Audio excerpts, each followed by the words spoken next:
Good afternoon, everyone, and thanks for being here. We've just wrapped up our 13th meeting of the Ukraine Defense Contact Group, and it once again demonstrated the unity and the resolve that have characterized this group ever since our very first meeting. We continue to be inspired by the Ukrainian people.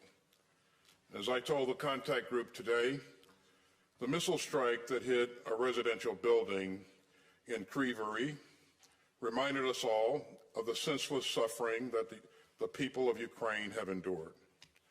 But they remain undaunted, and so do their leaders.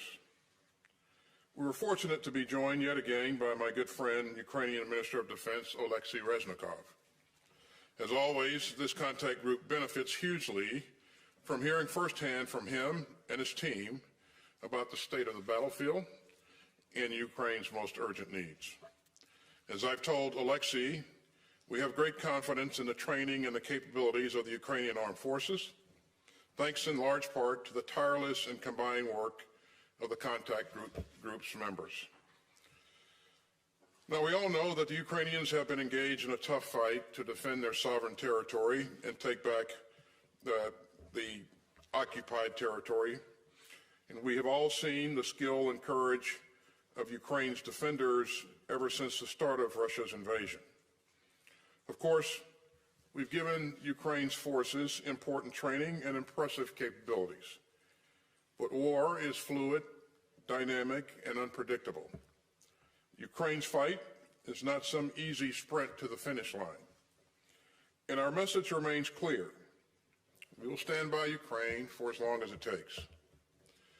Now let me talk a bit more about today's contact group.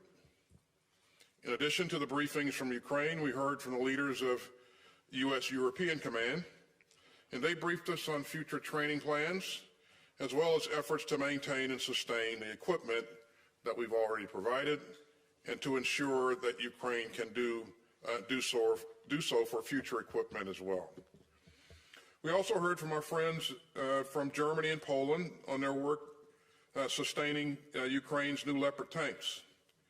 And our colleagues from the Netherlands and Denmark shared the progress that they've made on plans to train Ukrainian pilots on fourth-generation fighter aircraft, including F-16s. Now, that brings me back to one of the very top priorities of this contact group. We remain laser-focused on meeting Ukraine's urgent needs for ground-based air defense systems. And that's especially important since Russia has ruthlessly ramped up its missile and drone attacks over the past month against Ukraine's cities. And these attacks have killed scores of Ukrainian civilians. And that's just part of Moscow's reckless and lawless attempt to break the will of the Ukrainian people. But Ukraine's air defenders have saved countless lives using air defense systems and interceptor missiles donated by members of this contact group. And our ongoing support will ensure that Ukraine can continue to defend its civilians, its cities, and its critical infrastructure. Now, several countries stepped up today with new commitments for Ukraine. Canada committed another $500 million package to support Ukraine, and that will include more than 200 critical air defense missiles to help protect Ukraine's skies. And the United States, along with the UK, Denmark, and the Netherlands, all contributed funding for additional critical air defense missiles for Ukraine. Italy also announced its latest tranche of assistance, which includes highly critical capabilities that meet Ukraine's most urgent needs to defend itself. And several allies are beginning to think about supporting Ukraine for the long term. Norway and Germany announced multi-year packages, and Denmark just announced its own nearly $2.6 billion package for military assistance through 2024. All these contributions underscore our unity in supporting Ukraine and in defending the rules-based international order that keeps us all secure. Ukraine has overcome so many obstacles, but more lie ahead. And Ukraine's troops and citizens do not stand alone. Thanks to the historic support of nations of goodwill from around the world, Ukraine is well positioned for the challenges still to come. As President Biden has said, our support will not waver, our resolve will not falter, and our unity will not crack. Make no mistake, we will stand with the Ukrainian people for as long as it takes. And with that, I'll turn it over to General Milley. Thank you, Secretary Austin, and good afternoon to everyone that's with us here today. For 16 months, the international community has stood together in defense of the rules-based international order. This coalition's commitment at this 13th meeting of the Ukrainian Defense Contact Group demonstrates our unwavering dedication to the ideals of sovereignty and self-determination. First, let me thank Secretary Austin for his steadfast leadership in fostering this global coalition. From the first meeting to the 13th today, without his leadership, these would not be happening. And thank you also to the ministers and chiefs of defense from some 50 nations that joined us today. To Ukrainian Minister of Defense Reznikov, my counterpart, General Zaluzny, who was not here today, but I did have a chance to talk to him the other day, and his representative, General Moisuk, who was here. Thank you for your unflinching resolve and determination in the face of immense adversity, and thank you also for the incredible bravery of the Ukrainian people. We stand here today, not simply as a group of nations, but as a united front, standing for the values that are much larger than ourselves. We stand for the bedrock principles of national sovereignty and liberty, principles that Russia's illegal and unprovoked invasion of Ukraine clearly undermine. Putin's war of choice is not just a transgression against Ukraine. It is literally a frontal assault on the very international order that guarantees peace, prosperity, and freedom to all nations. The brave Ukrainian people continue to demonstrate their spirit of resilience, fighting relentlessly to reclaim their homeland from Russian occupation. Each day, the Ukrainians fight not just with steel and weapons, but with the iron will of their spirit. As President Zelensky has announced recently, the Ukrainians have embarked on an offensive operation to liberate their country. They're in the early stages, and it's far too early to make any definitive assessments. But I can tell you that each day, the Ukrainians demonstrate the courage and tenacity needed to methodically regain their territory. We have said before that war is dynamic.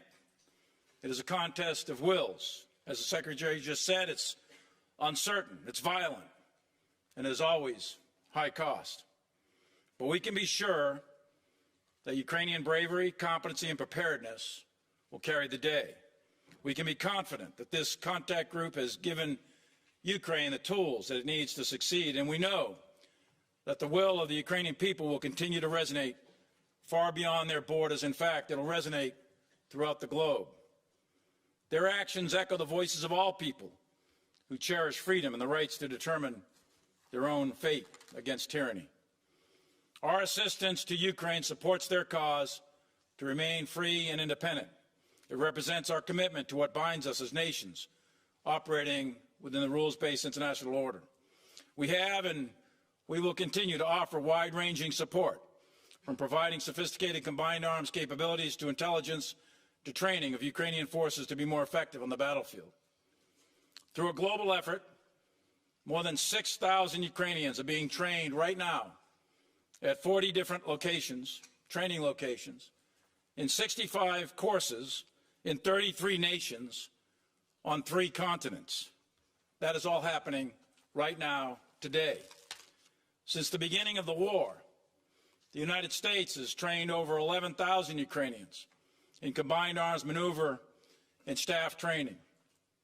The U.S. training effort has created 12 maneuver battalions and nearly 5,000 operators that are fighting those machines right now, along with their combined arms staffs. We are currently training 3 battalions, a tank battalion and 2 territorial National Guard battalions. All in all, the international effort has trained almost 60,000 Ukrainian soldiers for this current operation, and many of whom are engaged in close combat as we stand here today. Last week, the United States released another Ukrainian Security Assistance Initiative package totaling several $billion, $2 billion. This package procures critical capabilities, including Patriot munitions, Hawk air defense systems, artillery, rocket munitions, maintenance, sustainment support, and much more. Additionally, this week, we released our latest drawdown package of $325 million. From our current stocks, we are providing Ukraine air defense munitions, GMLRS, long-range artillery, artillery rounds, 155, Bradley Strykers, and many other capabilities. Over the past year, we have seen the strength of Ukraine because of the international coalition and the impact of our collective support, along with the courage of the Ukrainian people. We see Ukrainian forces displaying exceptional skill in operating complex systems like Patriot, armored vehicles, and HIMARS. We see Ukrainians effectively leveraging anti-armor weapons, advanced munitions, and sophisticated air defense systems. Our commitment to Ukraine extends far beyond the here and the now. It is not defined by time or convenience, but it is defined by the principles of democracy, freedom, and the international rule of law.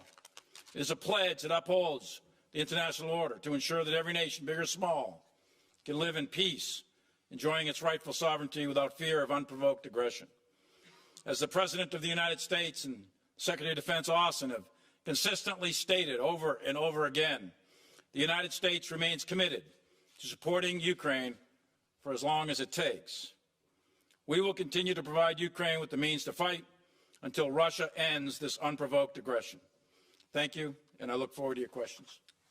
Thank you both. Gentlemen, first question, go to Dan Lamothe, Washington Post.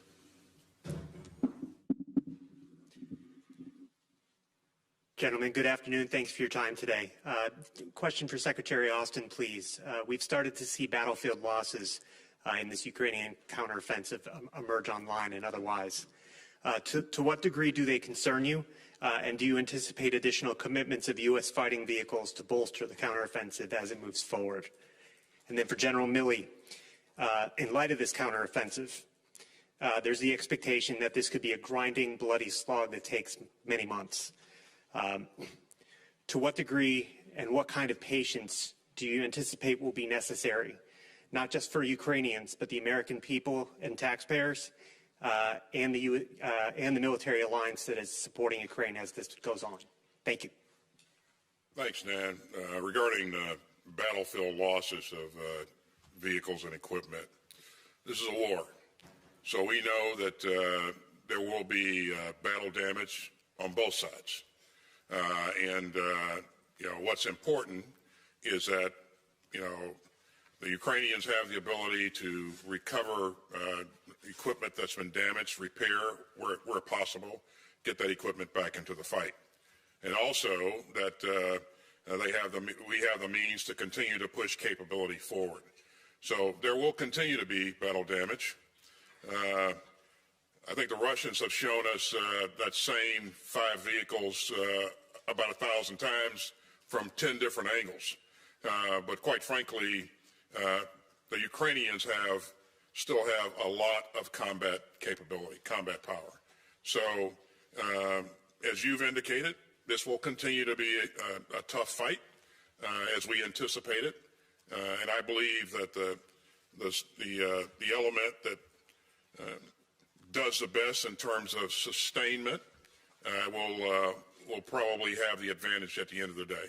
So our focus is on making sure that we continue to push forward what Ukraine needs in order to be successful.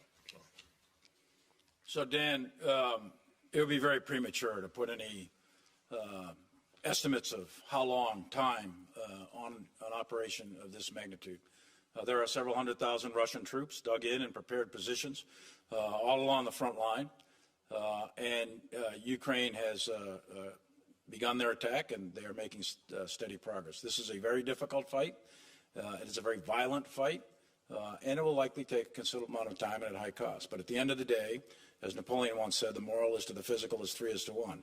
And the Ukrainian morale, their leadership, their skill, their tenacity, their resilience is very high. The Russians, on the other hand, their leadership is not necessarily coherent. Their troops' morale is not high. They've been sitting in defensive positions. Many of them don't even know why they're there. So we'll see. It's too early to tell, but we'll see how this plays out. Thank you, gentlemen. Let's go to the back here. ZDF, Florian Neuhan. Thank you very much. Florian Neuhan from German TV, ZDF. Secretary Austin, one question.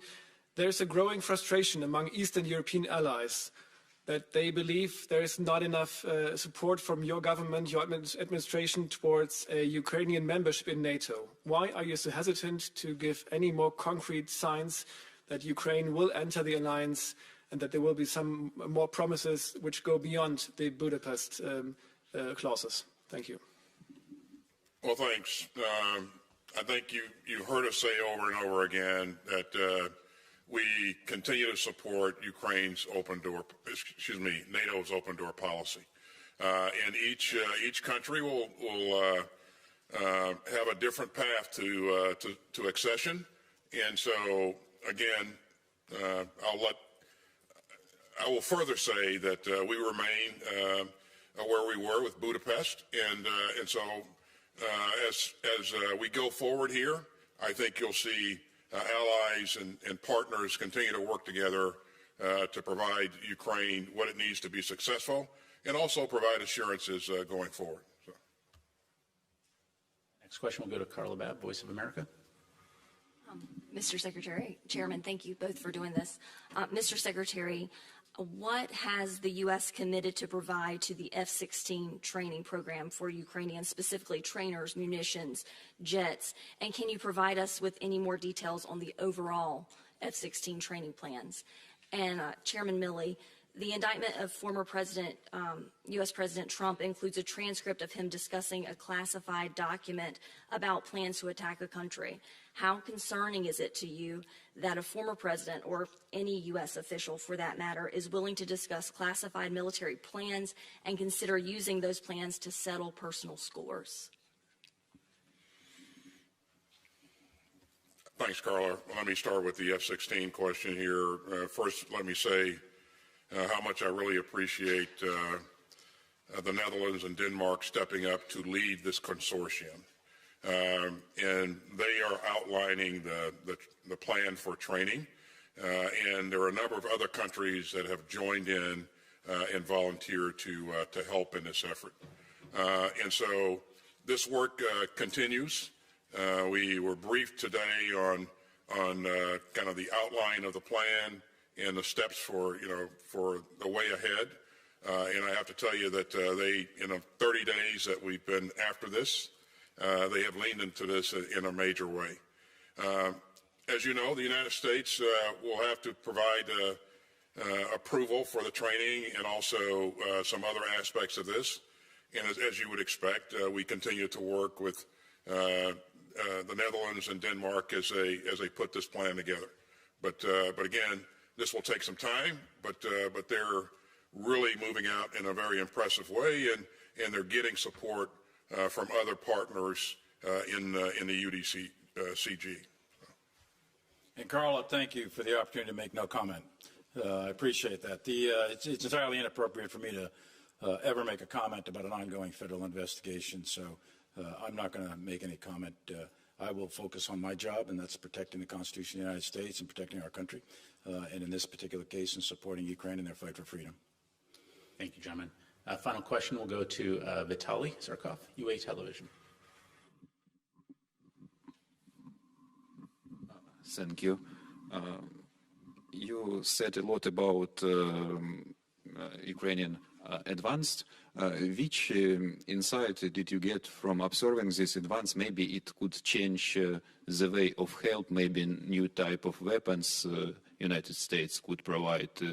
And what your prognosis, when F-60 and Abrams could be on the territory of Ukraine? That's it. Thank you. Is that for me or the chairman? Well, we had a session today with a variety of countries. We're early in the planning process. I think there's an intent by several countries that have stepped up to take the lead, Netherlands and Denmark, in terms of the planning. So there's a lot of work left to be done. I think it would be premature to give a specific date on any time that F-16s or any other type of advanced aircraft will be employed in combat in Ukraine. There's a lot of work to do. You have to do language training. You have to do pilot training. You've got to get all the systems set in place. So those wheels are in motion, but we're a ways from completion of that project. In terms of lessons learned, there are key lessons learned in every fight, and we always encourage our partners to capture those lessons learned and adapt as required. You know, fights are dynamic. Squads and platoons actually fight the fight. Everybody else on the battlefield supports it. And so what those squads and platoons are doing and seeing and learning, how they're employing, supporting fires and all of that, again, we incorporate those insights into the training that we're doing for follow-on forces. And so the Ukrainian military is a learning organization and an adaptive organization. And we see continuous adaptation on a daily basis. It's been that way from the very start. And as the battlefield dynamics have changed over the weeks and months, we've worked with the Ukrainians. We've also changed in terms of kinds of things that we're providing them. And it's been successful. And the evidence that it's been successful is because can be seen in where the Ukrainians are today on the battlefield. Mr. Secretary, General Milley, thank you very much, gentlemen. Ladies and gentlemen, this concludes our press briefing. Thank you.